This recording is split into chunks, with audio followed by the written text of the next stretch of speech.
தமிழ்நாட்டு மக்களுக்கு இந்த இடஒதுக்கீடு உரிமையா வழங்கினதும் இதே நாமக்கல் மாவட்டத்தை சேர்ந்த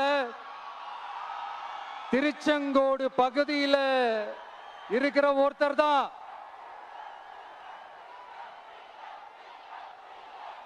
நம்ம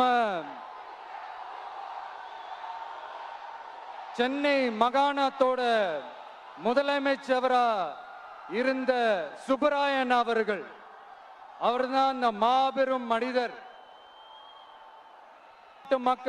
மக்களுக்கு இடஒதுக்கீடு உரிமைய வழங்கினதுல இவருக்கு மிகப்பெரிய ஒரு பங்கு ஒன்று இருக்கு.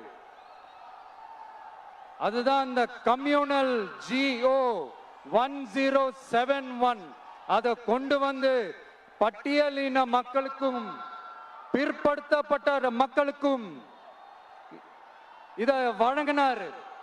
அதனாலதான் அவரு முதலமைச்சரா பதவியேற்றதுக்கு அப்புறம் முதல் தமிழர் அப்படின்ற அந்த பெருமையோட சொன்னது மட்டும் இல்லாம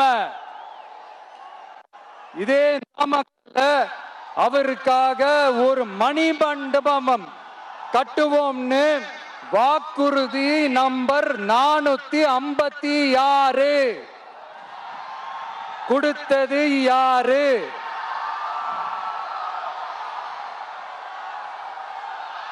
சொன்னாங்களே, செஞ்சாங்களா?